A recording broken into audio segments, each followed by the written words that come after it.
matin, pour Mbuji-Mayi a percuté la structure du pont Loubi et ce avant de se renverser dans la rivière Loubi. Suivant ce reportage. Les ponts jetés sur la rivière Loubi à Kabé à Kamwanga, au Kassai oriental, s'est écroulé ce dimanche 26 mai 2024. Un camion plein de passagers a percuté les ponts qui s'est affaissé.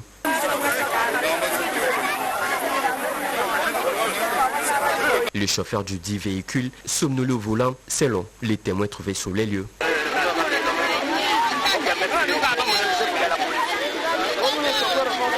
Cet ouvrage permettait le trafic entre Mbuji-Mayi au Kassai oriental et Kananga au Kassai central. C'est un réel préjudice pour les populations de ces deux provinces qui en appellent au gouvernement provincial et central à une solution urgente. L'actualité, c'est aussi à la CENI. Le résultat provisoire à l'élection de sénateurs dans les circonscriptions électorales du Nord Kivu et Mai-Ndombe sont connus. La Commission électorale nationale indépendante a rendu public ces résultats suivant le deuxième vice-président de la CENI, Contasse Didier Manara. Élection des sénateurs, province de Mai-Ndombe, sont provisoirement élus sénateurs. Mongo Lokonda Aimé Pascal de AAEC, Babanga Mpotiolo Anissé de AA Barcé, Moutima Sakrini Herman, indépendant, Ngambani Ngovoli Adonis, indépendant, sont élus sénateurs dans la province du Nord Kivu. Monsieur Mumbere Machozi Papi, indépendant. Chabani Luko Biango Jacquemin, UDPS Tshisekedi. Kasereka Katokolio Jean-Marie de AB50. Vunabandi Kanyamiigo Célestin, indépendant. Une deuxième décision portant publication des résultats provisoires à l'élection des gouverneurs et vice-gouverneurs de la province de Mai-Ndombe. Candidat gouverneur Nkoso Kevani Lebon, candidat vice-gouverneur, Furu Nkonke Trésor. Ils ont reçu un suffrage de 9 voix. Mongo Lokanda Aimé Pascal et candidat vice-gouverneur, Nimba Mpele SPC, ils sont tous indépendants. Ils ont également reçu 9 voix. Mpafi China Aimé Nuapia et son candidat vice-gouverneur Ipupa Tina, ils sont tous indépendants, 0 voix. Le candidat Mai-Ndombe Osa Madigi et son candidat vice-gouverneur Lombulu Maliba Jean-Claude, ils sont tous indépendants, 0 voix. Le candidat gouverneur Lokumu Mbela Faustin et le candidat vice-gouverneur Bissalou Missima Marie-France, ils sont tous indépendants, 0 voix. Le candidat Bassio Mokfetali et son candidat vice-gouverneur Poutou Monsika Serge Richard, indépendants, ils ont eu 0 voix. Et enfin le candidat Doronce Wawa Adrien et le candidat vice-gouverneur Lukao Sala Mbiakou Alfonde de AAP, 0 voix. Au chapitre de la justice, nous apprenons que les procureurs se sont retrouvés au cours d'une réunion, la quintessence de cette activité dans ces reportages. Cette formation sur la poursuite de crimes environnementaux à l'Académie internationale de l'application de la loi, organisée du 6 au 10 mai 2024 à Gaborone, au Botswana, a regroupé le procureur général de plusieurs pays africains. La Zambie, les Seychelles, le Cameroun, la République démocratique du Congo, Madagascar, le Burundi et le Botswana. La délégation congolaise composée du procureur général près la cour d'appel, Pierre Chindano Boulenge, et de 2 experts de l'ICSN, maître Dorian Simba Bukatoto et Donambia Mwanza. Les participants ont eu le privilège d'être formés par 2 instructeurs américains, des procureurs en fonction aux États-Unis et les responsables de l'agence à l'appui de la justice environnementale sur les crimes environnementaux et surtout comment traiter ces questions dans leurs juridictions respectives. Un véritable moment de partage d'expérience avec le participant sur la poursuite de crimes environnementaux. La procédure à suivre, ce sont les enquêtes, la poursuite et enfin le jugement. À titre de réforme, il a été préconisé de chambres spécialisées pour s'occuper de questions environnementales et trouver des solutions idoines. La République démocratique du Congo a été à l'unanimité portée à la tête de cette organisation par rapport à sa position géopolitique et géostratégique. Elle joue un rôle très important et dispose des richesses innombrables dans son sous-sol. Les infrastructures devront suivre pour faire face à des défis en disposant des juridictions appropriées ou de chambres spécialisées selon le cas et avoir de magistrats formés par rapport à la répression de ces crimes environnementaux. Notez également que la ministre de Mines, Antoinette Samba Kalambaye, a plaidé pour la sécurisation de minerais critiques de la République démocratique du Congo. C'était à l'issue de son intervention à la réunion de pays africains de Caraïbes sur le minerai critique tenue à Yaoundé au Cameroun. Dada Eugénie Chabani pour le reportage. Du 22 au 24 mai, les ministres des Mines d'Afrique, des Caraïbes et des Pacifiques ainsi que ceux de l'Union européenne ont pris part à la conférence internationale sur les minerais critiques à Yaoundé au Cameroun. La ministre des Mines, Antoinette Samba Kalambaye, a saisi l'occasion pour plaider pour la sécurisation de l'exploitation des minerais critiques en RDC, à savoir les cobaltes, les cuivres, les chromes, la platine, la bauxite, le nickel, les zinc, pour ne citer que cela. Au cours de cette rencontre internationale, les participants ont réfléchi sur les transitions énergétiques et numériques grâce aux matières premières critiques. Antoinette Samba Kalambaye a souligné à cet effet qu'en RDC, l'exploitation industrielle s'est faite dans les normes. Entre-temps, l'exploitation artisanale demeure un défi. Comme réponse aux exigences de la CIRGEL, des mécanismes de certification et de traçabilité des minerais critiques, comme réponse aux exigences de la CIRGEL, des mécanismes de certification et de traçabilité des minerais critiques. Elle a souligné que la RDC a mis en place 6 outils exigés dans la sous-région. Le pays assure la traçabilité des minerais des sites d'exploitation jusqu'à la commercialisation, a-t-elle précisé.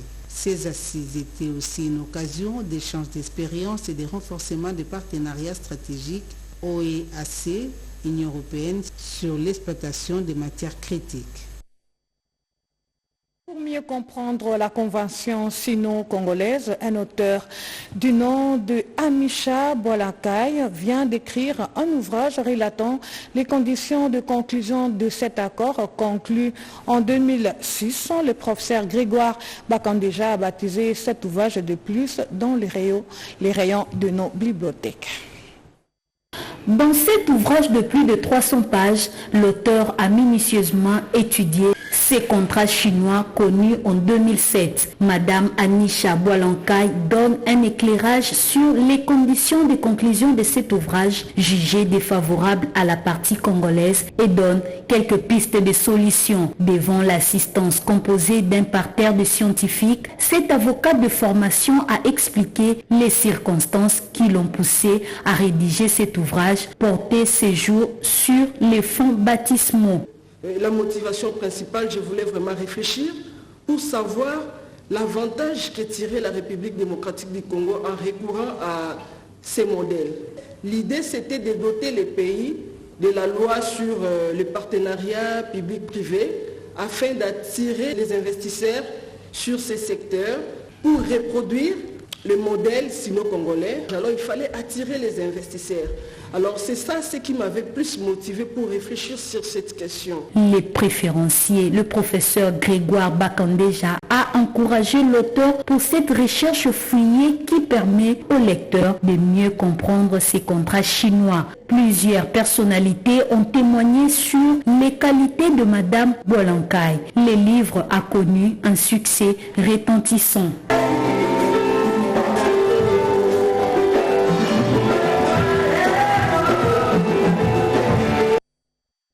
Et dans ce même registre, notons aussi qu'un chercheur sur les génocides congolais a tenu une conférence scientifique avec les étudiants de l'université de Kinshasa. Freddy Mulumba Kabouai s'est dit éveilleur de conscience sur le drame qui vit le Congo dans sa partie orientale depuis près de 30 ans.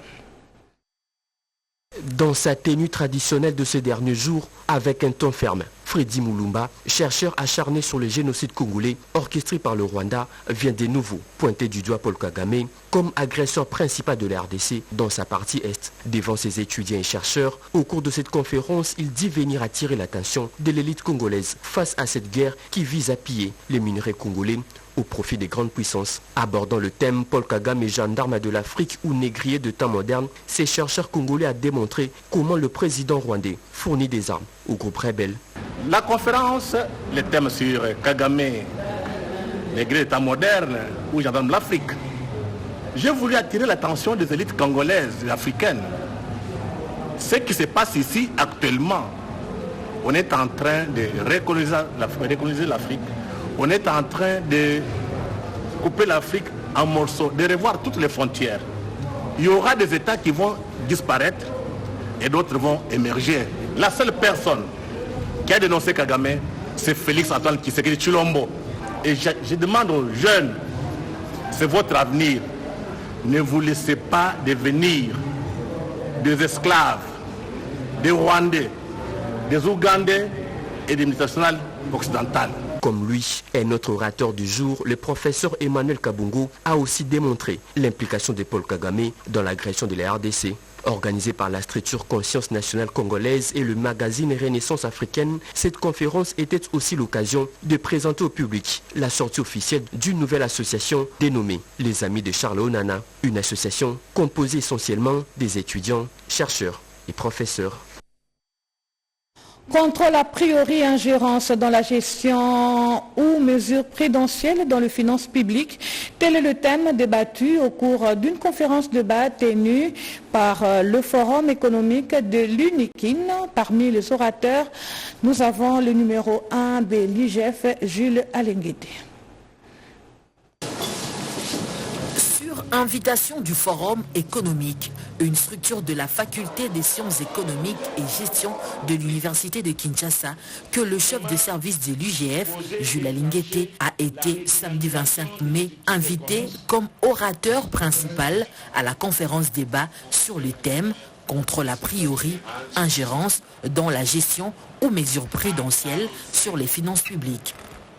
Devant les professeurs d'université, les recteurs de l'UNIKIN, le professeur Jean-Marie Kaimbe et la masse estudiantine, le numéro 1 de l'IGF a eu le temps de brosser point par point la nécessité du contrôle des finances publiques, état des lieux de la gestion de finances publiques en RD Congo en 2020, atout du contrôle a posteriori, limite de l'efficacité du contrôle a posteriori, pour ne citer que cela. Nous avions demandé aux gens de ne pas rester comme des simples spectateurs d'observation des antivaleurs dans la gestion publique, mais de considérer cette question comme vitale et de faire comme le chef de l'État le fait aujourd'hui, comme il est dit d'ailleurs tout le temps, c'est lui qui pilote la lutte contre la corruption dans notre pays et il est décidé à mettre fin à l'impunité qui a longtemps gangréné la gestion publique. Des échanges qui ont duré plus de 4 heures du temps et ont suscité une admiration de l'auditoire qui était rempli comme un œuf, vu l'importance que revêt la matière dispensée par les shérifs de finances publiques. Dans son speech, Jules Alenguete a mis un point d'honneur à la volonté politique du chef de l'État, Félix Antoine Tshisekedi, qui est le véritable artisan de la lutte contre la corruption, sans lequel la RDC n'aurait jamais atteint des performances financières telles que énumérées à ces jours. Et c'est pour maintenir la stabilité du taux de change que la Banque centrale du Congo a procédé à la sensibilisation des cambistes manuels et des bureaux de change. Ceci entre dans le cadre de la campagne lancée le samedi dernier. Reportage Eugénie Dada Chabani. Tous les bureaux d'échange et les cambistes manuels sont tenus à se conformer aux textes légaux et à l'instruction administrative numéro 007 portant réglementation de l'activité d'échange manuel de la Banque centrale du Congo. La vulgarisation de cette instruction qui s'inscrit dans le cadre de la mission régalienne de la Banque centrale pilotée par le gouverneur Malango Kabedi Mbui d'assurer la stabilité monétaire va renforcer les décisions urgentes du gouvernement pour la stabilisation du taux d'échange. La campagne de vulgarisation de cette instruction a permis la sensibilisation des opérateurs d'échange, à savoir les cambistes et les tenanciers des bureaux d'échange. C'était lancé par les directeurs de la direction d'agrément et de réglementation Kaloubi Kayembe au nom du gouverneur de la Banque centrale du Congo, Malango Kabedi Mbui. Il a à cette occasion explicité l'objectif de cette campagne prévue dans tous les 4 districts de Kinshasa.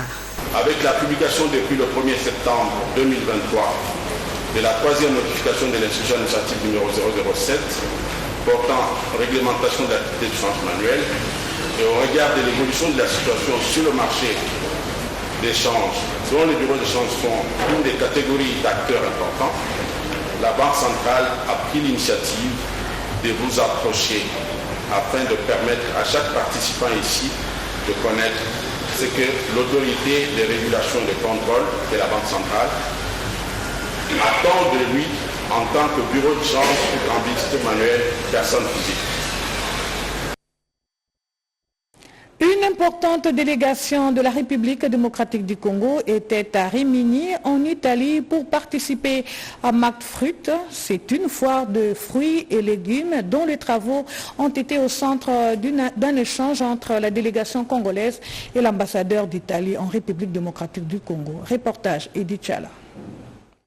Les délégués à la foire agricole des fruits et légumes organisée récemment à Rimini, en Italie, ont eu un échange détaillé sur les travaux de McFruit 2024 avec l'ambassadeur de l'Italie en poste en République démocratique du Congo, dans la perspective de définir les prochaines étapes de cette activité agricole. Au cours de ces échanges, les diplomates italiens, se basant sur la projection vidéo lui transmise par les autorités de son pays, a rappelé la principale communication faite à l'intention des organisateurs de la foire McFruit et du gouvernement italien par le coordonnateur social de la République, Philippe Ngwala Malimba, autour du programme de transformation de l'agriculture en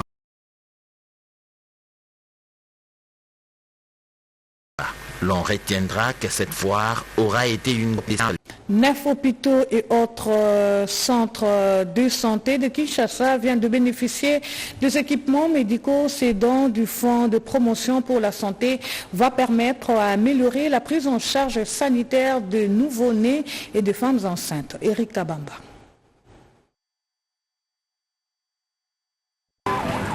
Une dernière concertation entre le médecin directeur de la clinique Mundeko et les fonds de promotion de la santé avant de recevoir ces kits sanitaires. Dans les lots, des chaises roulantes, des chariots, lits d'accouchement, échographie et paravent. Ces matériels, dont du FPS, vont permettre à cette clinique de faire face aux soins de santé de qualité des nouveau-nés et des femmes enceintes. Cette réception est la réponse aux doléances lancées, selon ces médecins directeurs. Nous venons dire merci au Fonds pour la promotion de la santé qui nous accompagne de la couverture santé universelle. En tout cas, là, nous avons presque 70% de ce qui a été demandé et nous ne cesserons pas de dire merci au président de la République qui est l'initiateur. Comme la clinique Bondeko, 8 autres formations hospitalières ont été aussi servies ce même jour. L'hôpital général de référence de Kinshasa Mamaemo, clinique Ngaliema, clinique universitaire, hôpital Saint-Gabriel, toutes ont reçu de matériel pour améliorer leur plateau technique. Tous ces équipements ont été donnés dans le cadre du programme de la gratuité de la maternité pour permettre à toutes ces structures sanitaires de donner un soin de qualité. Désormais, les hôpitaux et centres de santé de la RDC ne seront plus jamais seuls. Le Fonds de promotion pour la santé sera toujours derrière pour les accompagner afin de gagner le pari du vaste programme du chef de l'État de la gratuité de la maternité. Au chapitre de la coopération, notez aussi que c'est depuis le 25 mai dernier que se tient à Kinshasa le deuxième sommet international des aînés d'Afrique et de diaspora CAAD. L'objectif primordial est de sensibiliser le gouvernement sur la nécessité de veiller sur le vieillissement de population. Ce sommet est organisé par le réseau international francophone des aînés en collaboration avec le gouvernement congolais. Le réseau international francophone des aînés RIFA est présent à Kinshasa du 25 mai au 1er juin 2024 pour tenir le deuxième sommet international des aînés d'Afrique et de ses diasporas CIAD. L'objectif principal de ces assises en RDC est de sensibiliser le gouvernement autour de la nécessité d'anticiper le vieillissement de ces populations à l'heure actuelle jeunes. Tout a commencé par la projection de la vidéo à titre posthume sur le parrain de ces sommets international édition 2024, Feu Pierre Païpaï. Il s'en est suivi le mot d'ouverture de la présidente RIFA RDC qui donne ici les mobiles de ces sommets en RDC. Je déclare donc ouvert le deuxième CIAD de RIFA, CIAD 2024.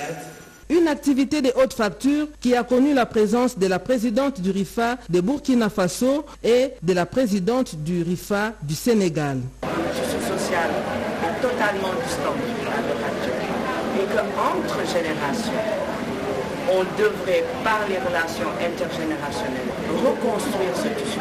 Donc il faut qu'il y ait une vie de solidarité entre les personnes de troisième âge et les jeunes. L'ouverture de cette deuxième édition du CIAD coïncide avec la célébration de la Journée mondiale de l'Afrique le 25 mai de chaque année. Raison pour laquelle il a été projeté le documentaire African Glory de Thierry Bigot. Le RIFA est accrédité auprès de la francophonie et il est constitué à l'heure actuelle des sections nationales au Sénégal, au Burkina Faso et en République démocratique du Congo.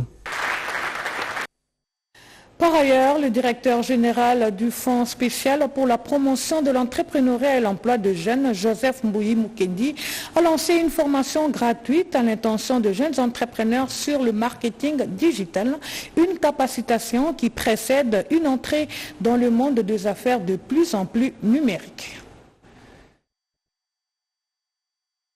Préparer la jeunesse congolaise à être des créateurs d'emplois face à plusieurs opportunités d'entreprise qui se présentent dans divers domaines. Telle est la vision du chef de l'État Félix-Antoine Tshisekedi, porté par le Fonds spécial de promotion de l'entrepreneuriat et de l'emploi des jeunes, FSPIJ en sigle, à travers son directeur général Joseph Mbouyi Mukendi. L'institution qu'il dirige a lancé une formation gratuite spécifiquement en marketing digital et méta, avec une certification à la clé. Si vous avez très bien suivi la formation, vous pouvez commencer à développer des initiatives vous-même à partir de vos ordinateurs, à la maison, au travail, n'importe où.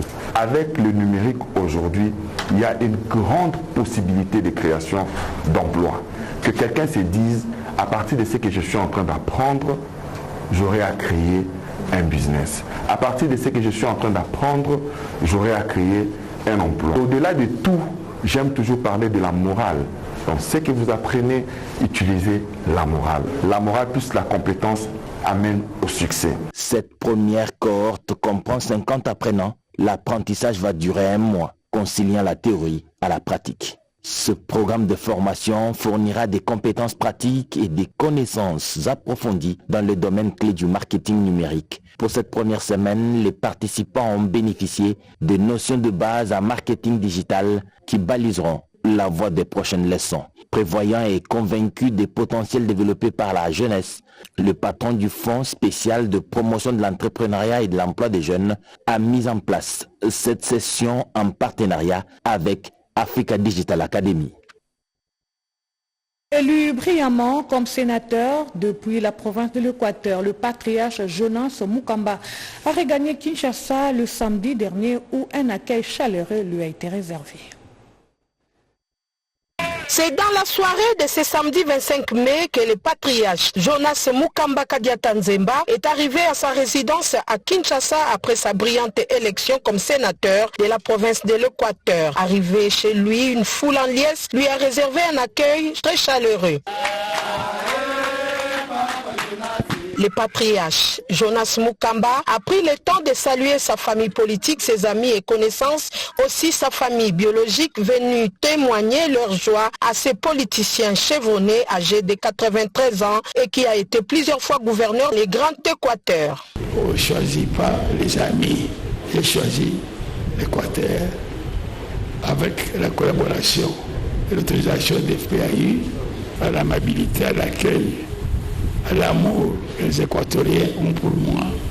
J'ai pris goût à ces peuples, j'ai trouvé que les bons sont très accueillants. Ils m'avaient adopté. Jonas Mukamba qui a remercié ses électeurs et la population de l'Équateur qui continue toujours à l'apprécier à travers ses réalisations datant et en valoriser certains villages de ces coins de la RDC. Satisfaction de André Loekele, secrétaire général des FPAU, force politique et sociale alliée de l'UDPS. Nous voulons vous dire qu'au niveau de la Convention des Républicains, nous sommes derrière vous pour que votre mandat au Sénat soit un mandat éclatant de succès pour soutenir efficacement notre chef de l'État. Même sentiment exprimé par les représentants du Grand Kasaï, de l'Équateur et de l'UDPS. Et pour finir, parlons de cette célébration eucharistique organisée par le collège Boboto qui tient à un enseignement de qualité au niveau primaire et secondaire. Le prélat du jour, Père Dieudonné Tika, accompagné des autres prêtres de différentes paroisses, a signifié l'eucharistique comme sacrement chrétien. Des explications avec Renette Koulonga.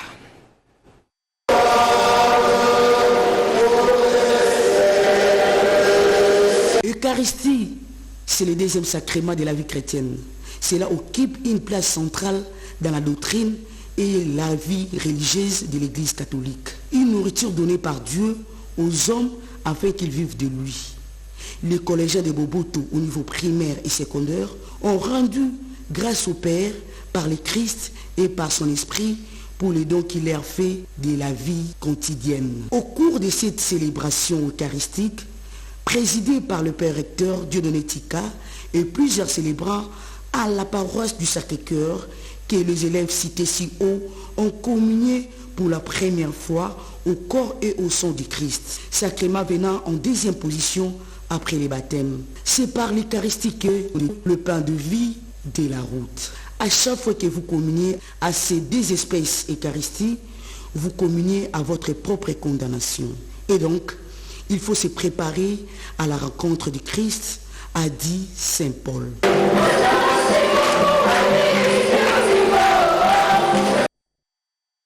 Édition du journal, mais avant de nous séparer, voici le rappel de titre. Effondrement du pont Loubi sur la route Mbujimaï-Kananga hier 26 mai à la hauteur du territoire de Kabeya-Kamwanga. Nous sommes là dans la province du Kasaï oriental. La surcharge d'un camion serré à la base de cet accident. Vous avez suivi les explications au cours de ces journaux. Eh bien, mesdames et messieurs, je disais tout à l'heure que c'était la fin de ces journaux. Merci de l'avoir suivi.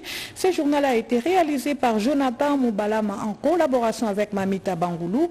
La partie technique, elle était assurée par François Campiango, Alain Gala, Émile Zola et José Dimonekene. Le prochain rendez-vous de l'actualité, c'est tout à l'heure à 13h30 dans une présentation de Luisette Sakala. D'ici là, portez-vous bien et restez branchés sur la nationale. Au revoir.